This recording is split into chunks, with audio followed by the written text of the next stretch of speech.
Dan pemirsa, untuk membahas bagaimana performa timnas selama gelaran Asian Championship 2024 dan bagaimana peluang di match berikutnya, kita sudah terhubung dengan pengamat sepak bola yang tidak lain tidak bukan adalah Fernand Huta Barat. Selamat siang, Bung Fe. Selamat siang Mas, apa kabar? Sehat, Bung Fe. Kita sudah mengetahui bagaimana Indonesia menghadapi Filipina memang di atas kertas. Berbicara statistik, berbicara head to head, Indonesia unggul segalanya. Tapi yang cukup berbahaya adalah bagaimana di atas angin, tiupan-tiupan angin ini yang tentunya bisa menjatuhkan timnas Indonesia. Seperti apa kalau Bung Fe melihatnya?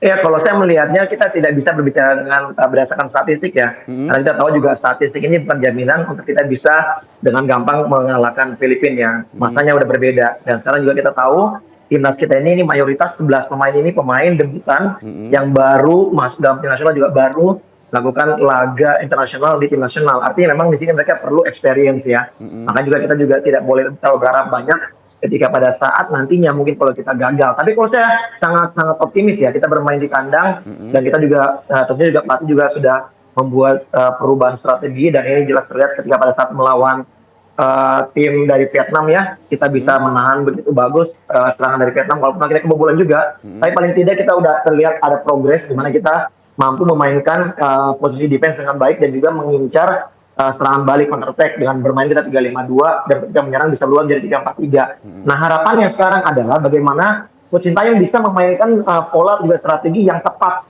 untuk menghadapi Filipina.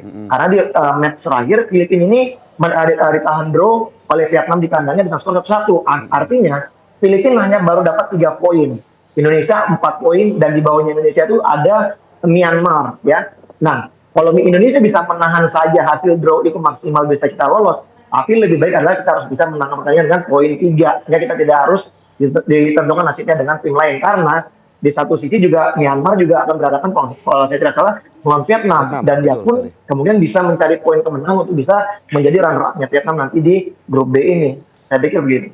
Kalau kita berbicara kemenangan tentu menjadi harga mati, artinya Sintayong pada pertandingan besok akan dipaksa untuk bermain di luar dari skema yang biasanya dia terapkan, skema melakukan counter attack. Sementara menurut Bung Fe sendiri melihatnya seperti apa untuk pertandingan besok? Ya, saya pikir kalau realistisnya kita harus ofensif ya. Kita tidak bisa lagi menahan. Seperti sama halnya ketika pada saat kita bermain di kandang melawan Arab Saudi ya. Dari menit awal kita mampu bermain lepas, bermain keluar untuk memberikan tekanan. Tapi ya dengan catatan kita memang berbeda. Tim senior dengan tim sekarang yang turun di Piala AFF ya. Tapi paling tidak ini harus dilakukan. Dengan pemilihan pemain yang tepat, saya pikir kita harus memulai menyerang dari menit-menit awal. Karena kita tahu bagaimana pertahanan dari Filipina begitu kuat. Dengan begitu juga banyak juga mereka menggunakan pemain-pemain senior. Dan juga harus waspada dengan pemain nomor 9 yaitu Harvey Gumioso. Itu pemain yang sangat berbahaya bagi penyerangan daripada Filipina. Dan saya pikir dalam komposisi yang terbaik nanti harus diturunkan oleh Sintayong, kita tidak lagi bisa bermain hanya menunggu lawan masuk dan kita memberikan counter attack karena kita bermain di kandang dan kita butuh poin kemenangan. Paling tidak kita harus menyerang dari menit-menit awal dan memberikan pressure kepada Filipina dan membuat Filipina tidak bisa nyaman untuk bermain. Itu mungkin kuncinya ya. Kita harus melakukan pressing di setiap jengkal pertahanan sehingga Filipina tidak bisa menekan Indonesia, dan paling tidak kita yang akan mencuri gol pertama untuk bisa meningkatkan kembali kepercayaan diri dari para pemain.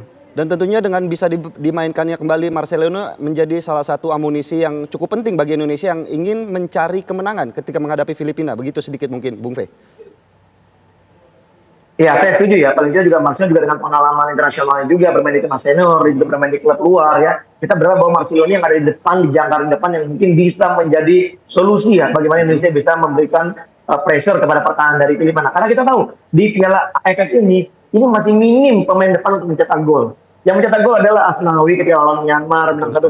Terus pada saat lawan Laos yang mencetak gol pemain belakang semua, Nadek dan juga Ferrari ya. Jadi saya pikir ini adalah bagaimana kemampuan dari pemain depan ini sangat diuji. Juga ditopang harusnya dengan lini kedua. Gimana kita tahu Arkan Cikal bermain di sana, bahkan juga mungkin ada Rayhan Hanan. Mereka juga harus kreatif ya untuk membangun serangan sehingga akhirnya peluang-peluang kepada striker ini semuanya bisa terdapat dan juga mereka bisa mendapatkan momen untuk mencetak gol. Baik, terima kasih Bung Fernand Huta Barat selaku pengamat sepak bola terkait evaluasi dan juga persiapan dari timnas Indonesia menghadapi Filipina yang tentunya kita berharap semua Indonesia bisa memetik poin di pertandingan ini. Selamat siang, Bung Fe.